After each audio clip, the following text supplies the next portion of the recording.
저는 전영재인데 아까 전에 오전에서도 가장 첫 세션을 진행하면서 중간에 픽시즈라는 솔루션을 말씀드리고 또 그 솔루션에 대한 기능적인 내용들은 오후 세션에서 자세히 설명드리겠다라고 좀 광고 같은 걸 드렸습니다. 그래서 제목은 Turning Large CAD Assembly into Real-Time 3D Visualization인데 보통 CAD 파일들이 굉장히 부피가 크고 용량이 크잖아요. 이제 그런 부품들을 어떻게 최적화하면은 리얼타임 3D에 적합한 형태로 변경해서 다양한 컨텐츠들을 만들 수 있을까, 이런 내용들을 주제로 설명을 드려보겠습니다.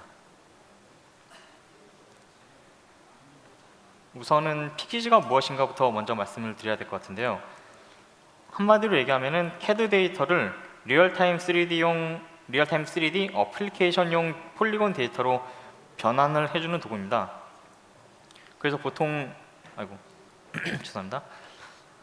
이 왼쪽이 CAD 프로그램에서 쓰는 데이터들이라고 한다면은 중간에 브릿지 같은 역할을 하는 픽시즈 소프트웨어들이 있고 최종단으로는 유니티 3D 같은 리얼타임 3D 어플리케이션을 만드는 도구들이 있어서 마지막에는 어떤 디바이스나 어떤 유즈 케이스로든 활용할 수 있다라는 워크플로우가 있습니다.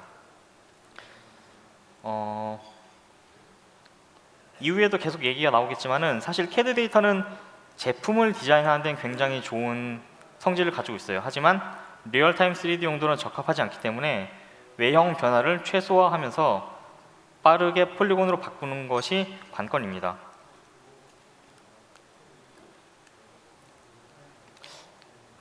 방금 설명드린 대로 CAD 데이터와 폴리곤 데이터에는 차이가 좀 있는데 우선 둘 다 형상은 가지고 있습니다. 당연히 눈에 보여야 되니까 형상은 가지고 있고 다만 그 형상의 성질이 조금 다릅니다. CAD 모델 같은 경우는 여기 위에 보시면은 바운더리 리프레젠테이션 이렇게 나와 있는데 수치적으로 계산된 어떤 곡면 모델이 되고요. 폴리곤 모델 같은 경우는 삼각형의 모음으로 이루어져 있습니다. 그래서 왠지 보기에는 비슷할 것 같지만은 사실상 그 성질 자체가 다르고요. CAD에는 제품 디자인을 위한 각종 정보들, 뭐 흔히 말하는 메타데이터, 예를 들어 어떤 강판의 두께가 몇 밀리고 죄송합니다. 혹은 어떤 재질이 입혀져 있다. 이 재질은 색깔만 의미하는 게 아니고 실제로 어떤 재질, 뭐 콘크리트면 콘크리트, 아니면은 쇠로 돼 있다, 이런 재질을 의미하는 거고요. 또 추가적으로 제품을 만들어야 되다 보니 계층 구조가 좀 복잡합니다. 이런 제품 계층 구조는 사실 디자인하기에 따라서 복잡할 수도 있고 그렇지 않을 수도 있는데 일반적으로는 그 리얼타임 3D용 계층 구조보다 훨씬 복잡하고요. 반대로 리얼타임 3D용 폴리곤 데이터는 형상은 당연히 있고 그 밖에는 렌더링을 위한 정보들을 추가로 갖고 있습니다. UV 좌표라고 해서 텍스처 매핑을 위한 정보 혹은 자체로 머테리얼 정보를 갖고 있기도 하고요. 그래서 이렇게 서로 성질이 다른 두 가지 데이터를 어떻게 변환할 것인가 라는 게 픽시즈에게 주어진 과제였고 이제 그것을 잘 해냈기에 저희와 협업을 통해 파이프라인을 구성했었습니다. 이렇게 중간다리 역할을 하는 소프트웨어하다 보니까는 사실 기존에 쓰던 프로그램은 그대로 쓰고 또 후단에서 쓰는 프로그램은 또 그대로 쓰거든요. 따라서 기존에 쓰는 프로그램 사용자도 별로 불편함이 없도록 같이 쓸 수 있게 하는 게 중요한데요. 이 영상은 VRED라는 프로그램에서 만든 데이터를 유니티 3D 환경으로 가져오는 과정을 보여주고 있습니다.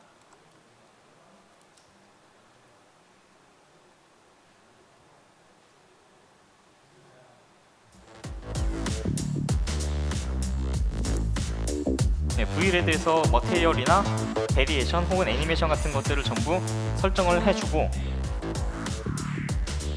픽시즈를 통해서 변환을 한 다음에 유니티 3D로 가져옵니다.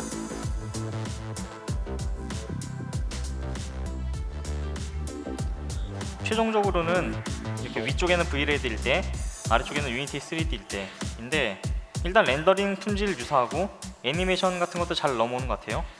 이제 그러면은 이거 가지고 뭘 할 거냐 라는 질문이 있을 수 있는데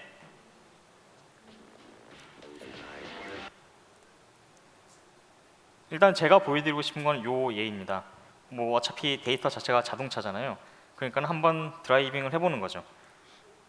그래서 일련의 데이터 준비 과정을 거쳐서 저희가 얻을 수 있는 거는 리얼타임 3D용 컨텐츠이고, 이는 이런 식으로 드라이빙 시뮬레이션을 만들어 볼 수도 있고, 아니면은 뭐 자동차 판매용 이미지를 만드는 데 사용될 수도 있고, 이렇게 원소스 멀티 유즈가 가능한 훌륭한 에셋화가 됩니다.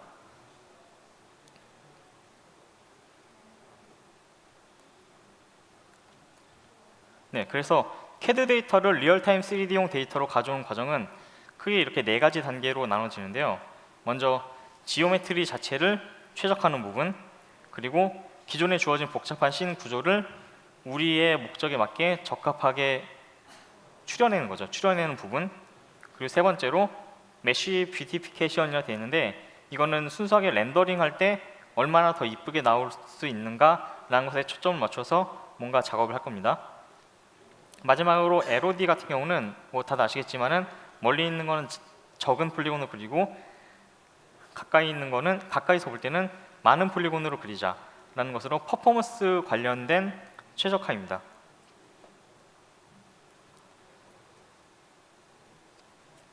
그래서 첫 단계는 뭐 역시 당연히 CAD 데이터를 불러와야겠죠.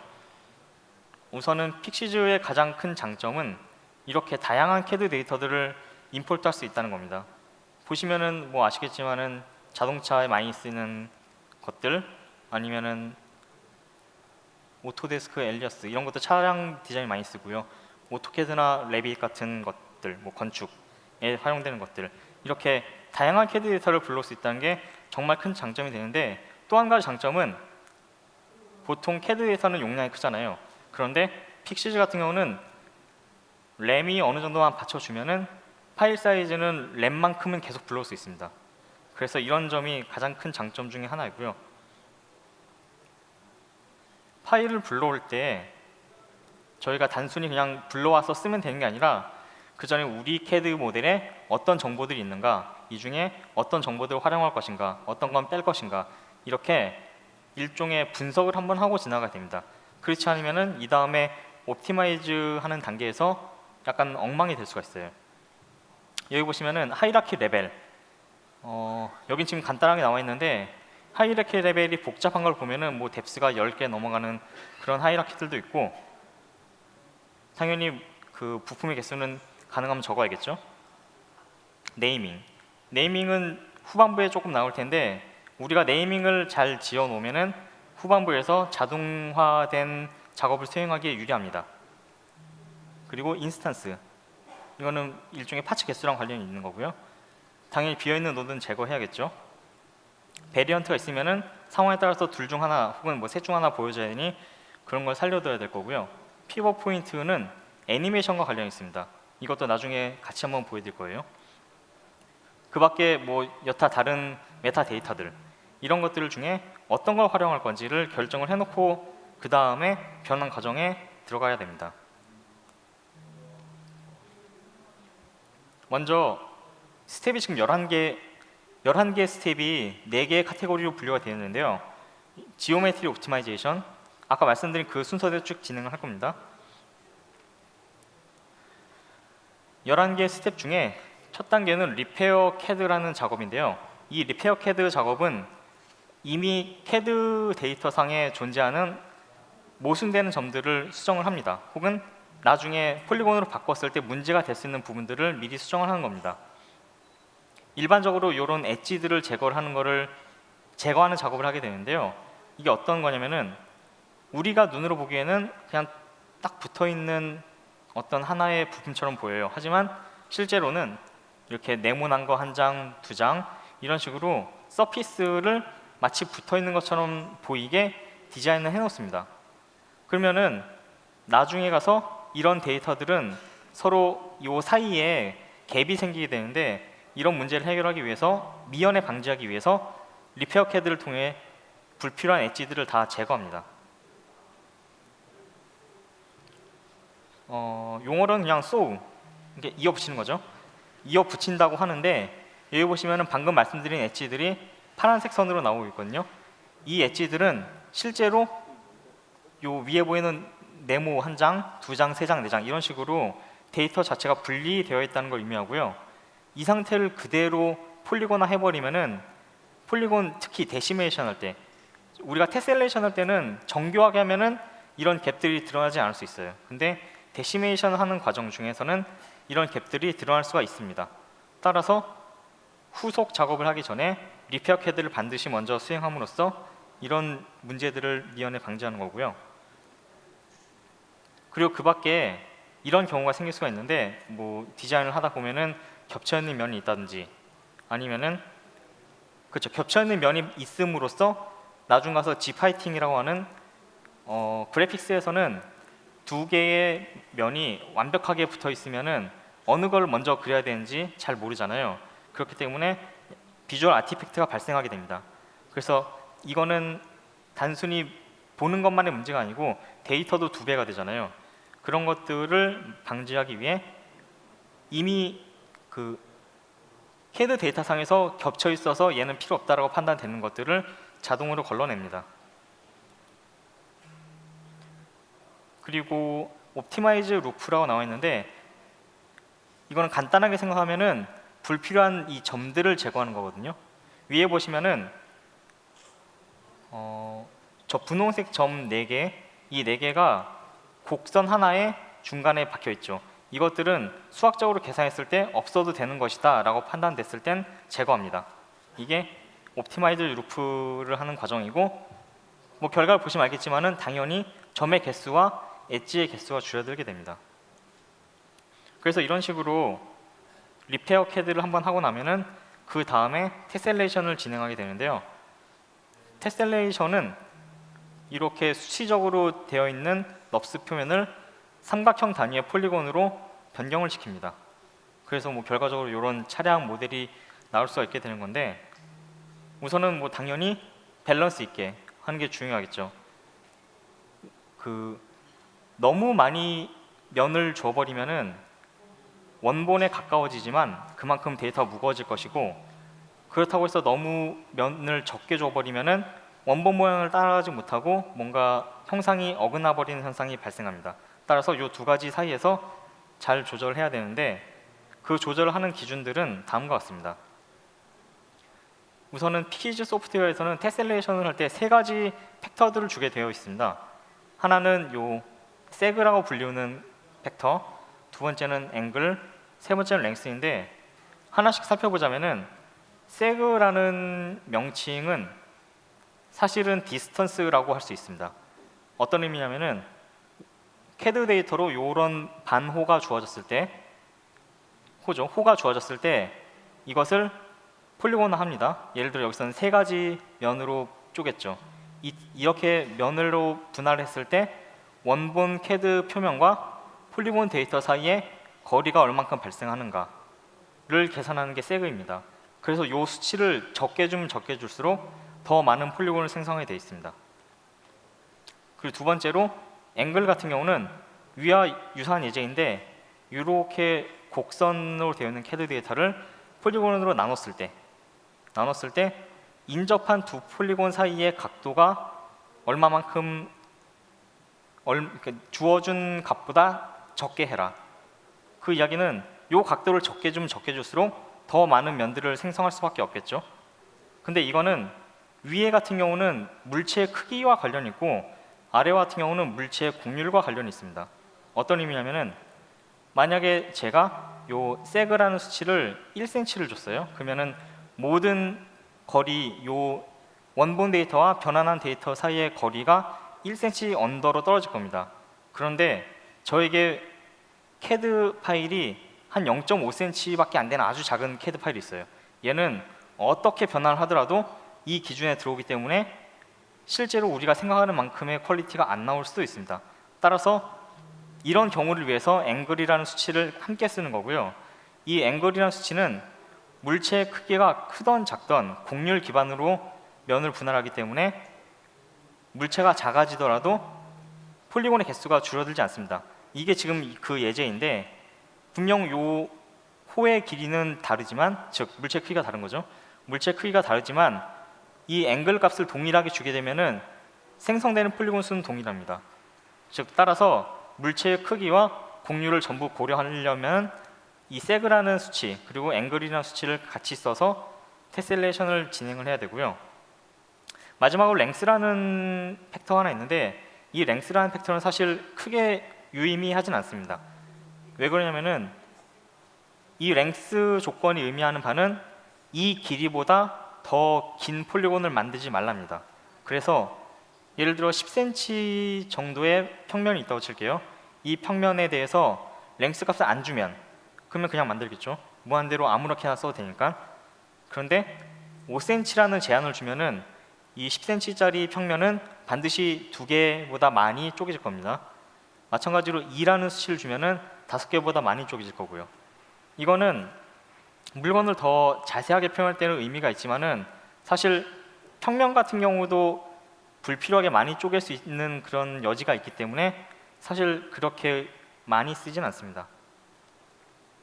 그래서 각각의 수치들을 이용했을 때 스피어를 대상으로 각각의 수치를 이용해서 테셀레이션 했을 때 어떤 결과 차이가 있는지 보여주는 그림이고요.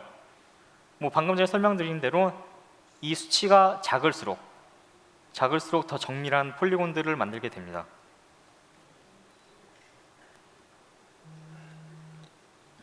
근데 사실 어차피 저렇게 조건을 줘서 만드는 거는 뭐 당연히 누구나 생각할 수 있는 건데 픽시즈의 소프트웨어의 강점은 본인들이 이 CAD 모델러라고 불리우는 어떤 CAD 수식을 대체할 수 있는, 그러니까 예를 들어서 여기에는 이제 토러스 물체가 있잖아요. 이 토러스 물체가 넙스 데이터 넘어오면은 그것을 잘 표현할 수 있는 수식을 가지고 있습니다.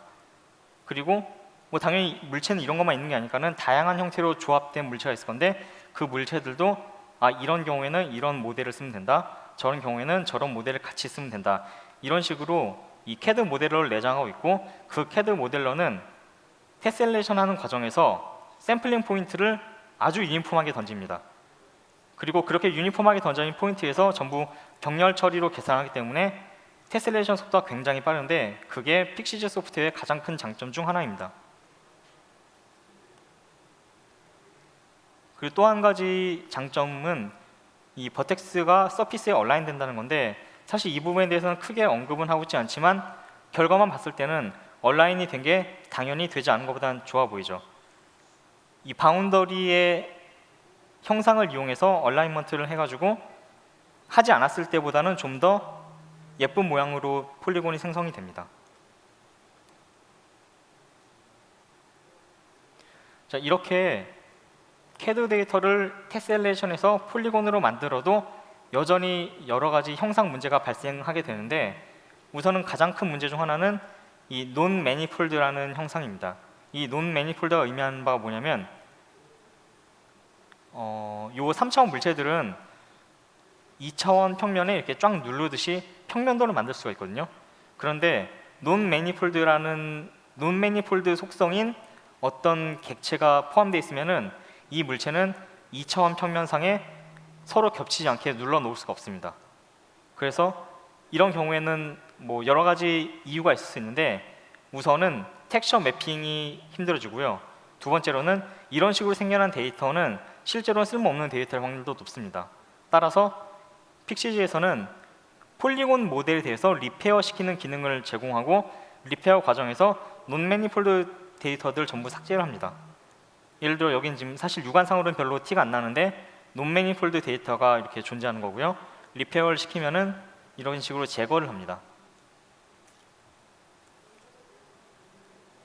리페어 CAD 하는 작업을 그냥 단계적으로 다시 밟아보자면은 먼저 이 동일한 버텍스들을 머지하는데요.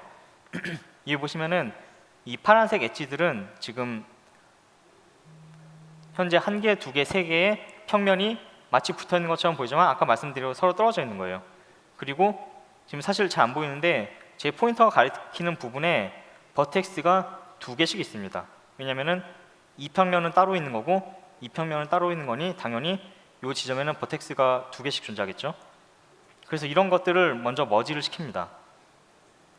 그리고 나서 머지를 시키면 이제 이 지점에는 각자 버텍스 하나씩만 남을 건데 그 다음에는 다시 아까 전에 리페어 CAD와 마찬가지로 엣지를 없애는 작업을 합니다. 뭐 소잉 한다고 하죠.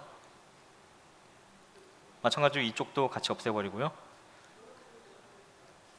우선은 그 토폴로지를 수정하는 부분은 이것으로 마무리가 되는데, 두 번째로는 오리엔트 컨시스턴틀리가 무슨 말이냐면은 모든 3차원 폴리곤 객체는 앞면과 뒷면이라는 게 있습니다. 앞면은 눈에 보이는 거고 뒷면은 반대편을 향하고 있기 때문에 뒷면이라고 부르는데, 그래픽스에서는 뒷면을 렌더링하는 거는 쓸모없는 행위다라고 생각해서 그냥 아예 그리지 않습니다. 이게 보시면은 폴리곤으로 변환하는 도중에 CAD 데이터 형상상 뭔가 일관성이 없는 경우엔 앞면과 뒷면의 판단이 되게 힘들어지는데, 이제 이거 같은 경우는 좀 극단적인 케이스죠. 그래서 앞면이 파란색으로 뒷면이 분홍색으로 표현되고 있고요. 이 한 개의 평면임에도 불구하고 바라보는 방향에 불일치성이 발견됐을 때에는 한 지점을 중심으로 뻗어나가면서 면의 일관성을 다시 계산해서 맞춰줍니다. 그런데 이런 과정 중에 이런 케이스도 있을 수 있습니다.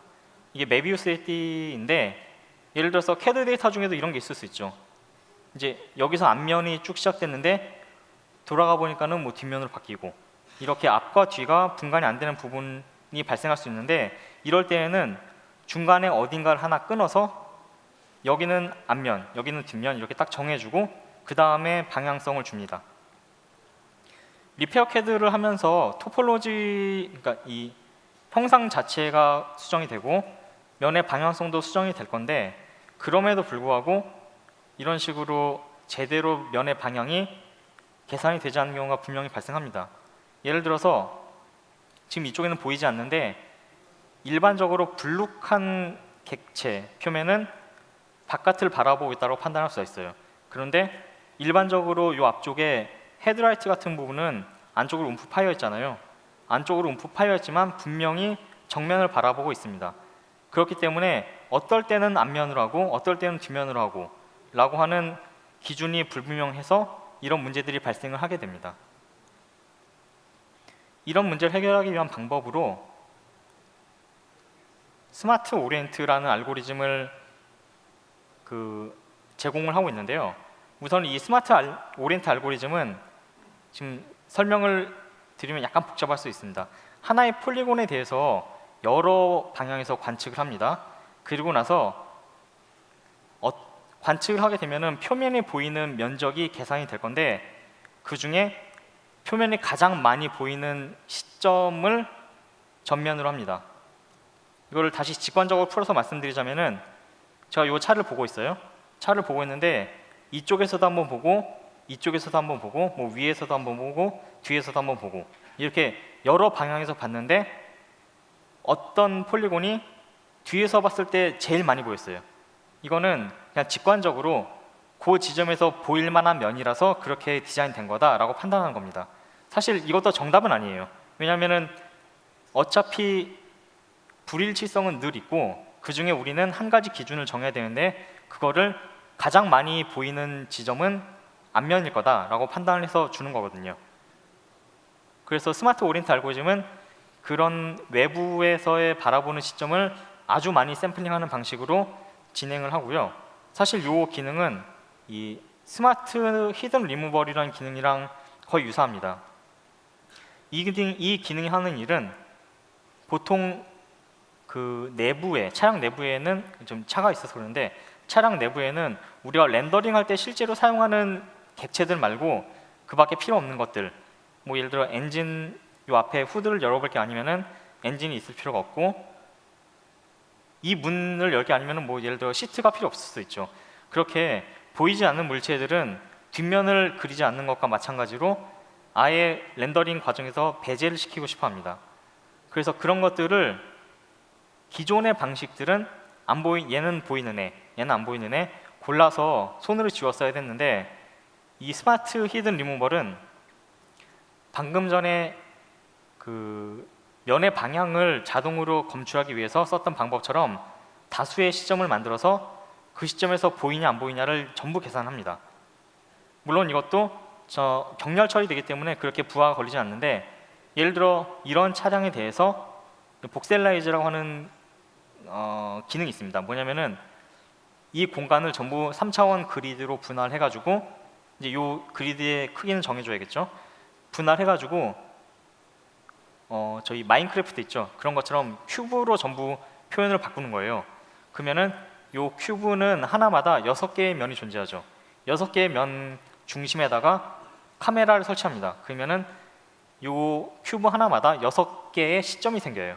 그러면 그걸 가지고 그대로 관측을 아주 많이 돌려서 한 번도 보이지 않는 객체들은 제거를 하는 겁니다. 이거는 잠깐 다시 앞에 슬라이드로 가보면은 이 방식이랑 동일합니다. 얘는 아주 많은 시점에서 본 다음에 가장 크게 보이는 폴리곤의 면을 앞면으로 한다. 얘는 아주 많이 관측을 해가지고 한 번도 보이지 않은 애들은 제거한다. 그래서 이런 식으로 공간 분할을 이용해서 두 가지 기능을 구현을 해놨고요. 이런 기능을 이용하면은 그냥 가시적으로 봤을 때는 이렇게 차량이 분할이 되는 겁니다. 그래서 여기 같은 경우는 지금 한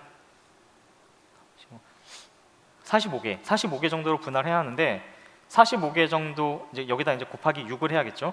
그거만큼의 관측 시점을 만들어 놓고 그 다음에 방향성을 잡아주거나 아니면은 불필요한 걸 제거하거나 이런 작업을 하게 되죠. 그래서 이렇게 지오메트리 단에서 어떤 옵티마이제이션이 끝나고 나면은 그 다음에는 씬트리, 즉 계층 구조를 조금 정리를 해줘야 되는데요. 우선 이미지를 보시면은 이해가 쉬우실 거예요.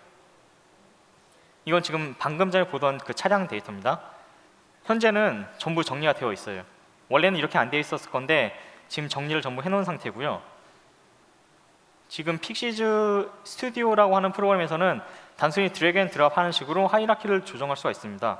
그래서 뭐 차량에 그러니까 절대 변형이 일어나지 않을 차체는 차체대로 그리고 뭔가 애니메이션이 일어날 것 같은 객체들은 애니메이션이 있는 객체들끼리 따로 모아놓고 아니면은 재질에 따라서 반투명한 애들, 불투명한 애들 이런 식으로 분류를 미리 해놓는 거죠.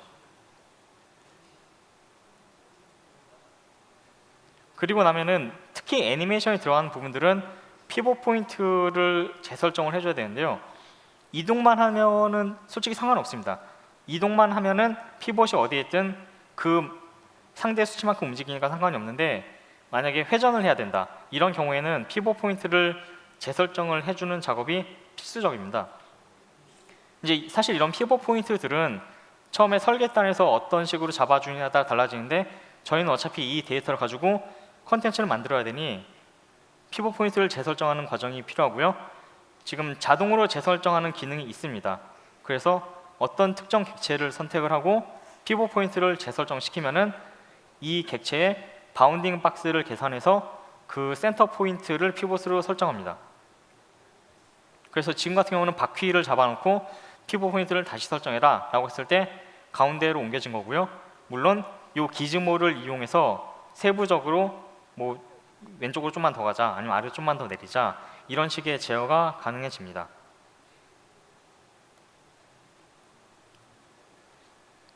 네, 그 다음으로 메쉬 뷰티피케이션인데 이거는 사실은 데이터를 최적화하는 부분이라기보다는 리얼타임 3D 어플리케이션으로 왔을 때 어떻게 예쁘게 잘 보일 것이냐에 대한 이야기고요. 우선 기본적으로 UV 매핑 그리고 여기 보이는 머티리얼 네이밍 이 두 가지가 들어갑니다. 우선은 머티리얼 네임을 먼저 말씀드리자면은 우리가 나중에 이 CAD 데이터를 폴리곤으로 바꿔서 유니티와 같은 게임 엔진으로 보낼 때 미리 이 물체는 어떤 용도로 사용될 것이니 이 이름을 주자라고 규칙을 정해놓는 겁니다. 그래서 여기 같은 경우는 머티리얼을 예로 들었는데 지금 보면은 차량에 이런 디스크 브레이크가 있잖아요. 얘는 이 물체는 디스크니까 나중에 리얼타임 3D 환경에 들어갔을 때 어떤 재질을 입히자라고 해놓는 겁니다. 아니면은 얘는 빨간색이잖아요. 색깔이 다르면은 뭐 레드 메탈 이런 식으로 미리 지정을 해두면은 나중에 유니티 3D에서 물체의 메타 데이터를 읽어가지고 이 물체의 머티리얼은 레드 메탈이니까는 그 머티리얼을 어사인시키자라고 C# 스크립팅을 만들 수가 있는 거죠. 그리고 앞에 나와 있는 요 UV는 머티리얼을 그냥 단순히 지정한다고 되는 게 아니라 반드시 예쁜 렌더링을 위해서는 UV 언래핑 같은 작업을 해줘야 되는데 여기에도 몇 가지 기본적으로 제공되는 기능들이 있긴 있습니다. 우선 기본적으로 여러분들이 CAD를 테셀레이션 하잖아요. 그때 좀 전에 말씀드렸던 것처럼 유니폼하게 샘플링해서 병렬 처리를 하게 되는데 이때 그 유니폼한 포지션들을 이용해서 바로 UV 좌표를 생성을 해버립니다. 물론 정확하지 않을 수 있습니다. 물체가 복잡해짐에 따라 이런 식의 유니폼 처리는 조금 적합하지 않을 수 있고요. 그리고 나서 물체들이 여러 개의 서브 물체들로 구성되는 경우엔 각각 물체의 형상 특성에 따라 박스 형태로 프로젝션을 시키거나 아니면 스피어, 뭐 당연히 둥근 물체는 스피어가 어울릴 거고 기둥 같은 물체는 실린더로 언래핑 시키면은 텍스처가 예쁘게 붙겠죠. 마지막으로 언래핑하는 기능도 있긴 있는데 아직까지는 베타라서 활용하시더라도 아주 획기적으로 언래핑이 되지는 않을 겁니다. 그래도 어느 정도 언래핑이 되긴 되니 필요에 따라서 사용하실 수 있습니다. 그리고 UV 관련해서 리팩이라는 기능이 하나 더 있는데 이 리팩 같은 경우는 조금 어드밴스드 된 렌더링을 위한 겁니다. 예를 들어서 조명 계산을 미리 해가지고 텍스처를 구워 놓는다든지 아니면은 노멀 맵을 생산한다든지 이런 경우에는 당연히 UV 좌표를 활용을 하게 되는데 그냥 이런 식으로 UV 좌표를 생성해 놓으면은 UV 공간에 얼기설기 막 겹치고 사실 이 상태로는 어떤 추가 데이터도 만들 수가 없습니다. 그래서 리팩을 시켜가지고 0과 1 사이의 공간에 노멀라이즈를 해놓으면은 그때부터는 조명 계산을 넣던 노멀 맵을 만들던 하이트 맵을 만들던 원하시는 대로 데이터를 추가할 수가 있습니다. 이제 데이터 준비의 마지막 단계로 LOD가 있는데 사실 LOD 0은 이미 된 거죠. 폴리곤 상태에서 테셀레이션 하면서 지금 현재 180만 개 폴리곤들이 생성이 되었고요.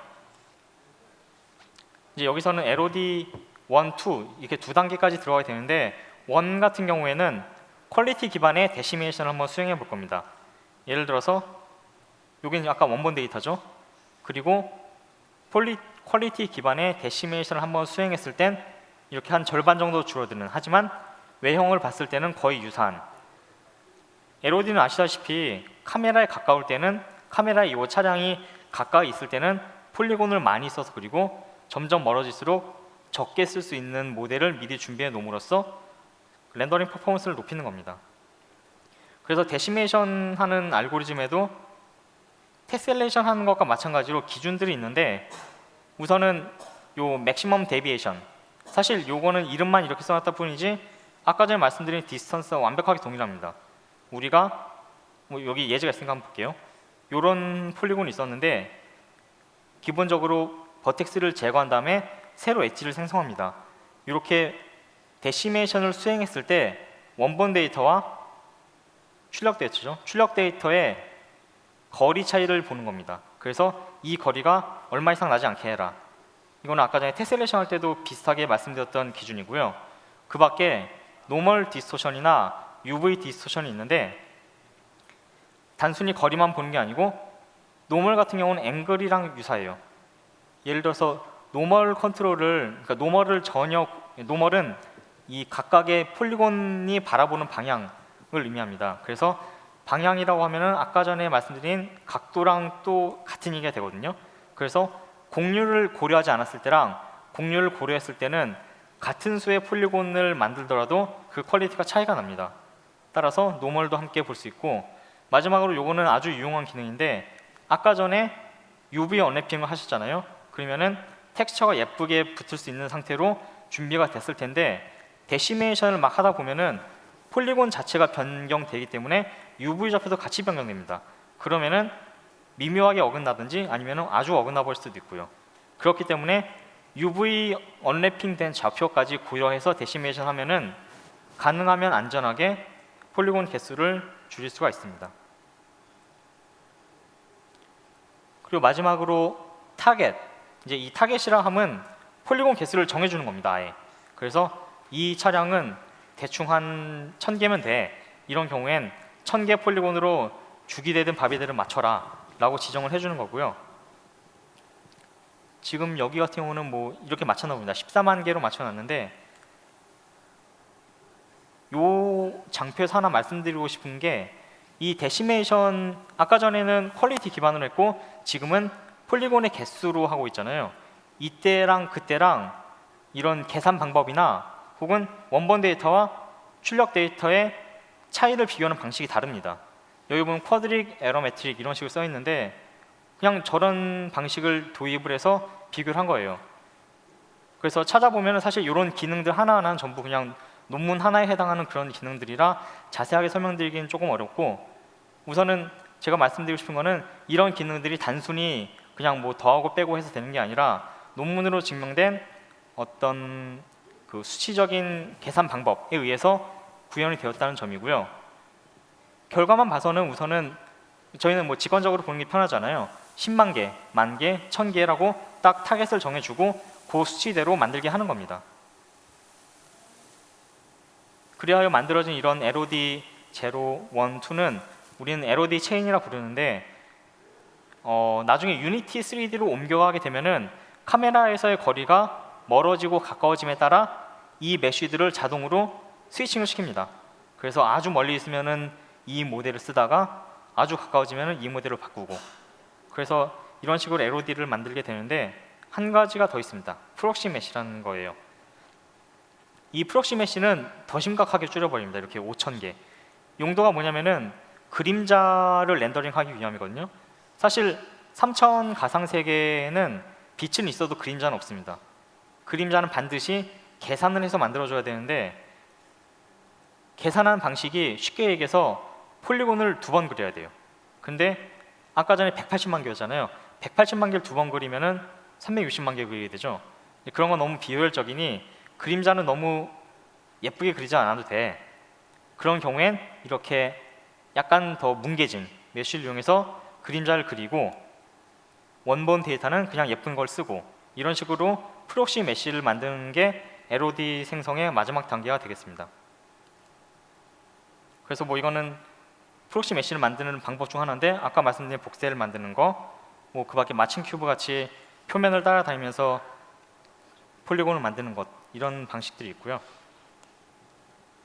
이제 이건 추가적으로 이제 새로이 들어온 기능인데, 사실 이런 기능, 이 텍스처에다가 상세한 디테일을 베이크 시켜서 매핑 시키는 거는 이미 맥스나 마야에서 제공하던 기능들이에요. 다만 픽시즈 소프트웨어에서도 가능하다라는 정도로 봐주시면 될 것 같고요.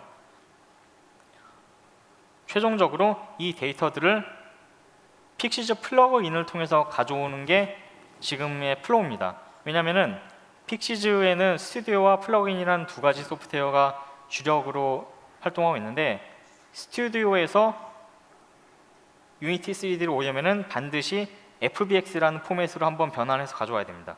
이러면은 생각보다 날아가는 메타데이터나 여타 귀중한 정보들이 많기 때문에 플러그인을 통해서 가져올 경우엔 메타데이터라든지 아니면 하이라키, 머테리얼, 그리고 제일 중요한 건 요 룰 엔진이라는 건데, 룰 엔진은 C# 스크립트로 미리 어떤 데이터가 들어오면 어떻게 처리해라라고 규칙을 만들어주는 거예요. 그래서 예를 들어 아까 전에 말씀드린 뭐 빨간색 메탈릭 머테리얼이면은 그 머테리얼을 가진 물체가 들어왔을 때는 그 물체의 머테리얼을 그냥 빨간색 메탈로 바꿔버려라 라는 식의 규칙을 여러분들이 유니티 3D 내에서 작성할 수가 있습니다. 그래가지고 결국은 현재로서는 뭐 보여드린 게 이게 전부지만은, 그런 식으로 여러분들이 데이터를 가져왔을 때 이렇게 보다 다양한 컨텐츠들, 단순히 뭐 차량을 돌려보고 이런 게 아니라 실제로 주행을 해보거나 아니면 뭐 자동차 던지기 게임 같은 거 만들 수 있고 VR에 올린다든지, 이렇게 하나의 데이터를 만들어 놓고도 다양한 용도로 활용할 수 있도록 제공을 하고 있습니다. 네, 그래서 픽시즈를 이용해서 어떤 식으로 CAD 데이터를 리얼타임 3D로 가져올 수 있는지 전체 과정을 설명드렸고요. 네, 저희 시간이 약간 부족한 관계로 저희 이메일이 여기 적혀 있는데, 이메일로 관련 문의를 주시면은 그게 픽시즈든 유니티든 관련된 질문을 제가 답변을 해드리도록 하겠습니다. 네, 감사합니다.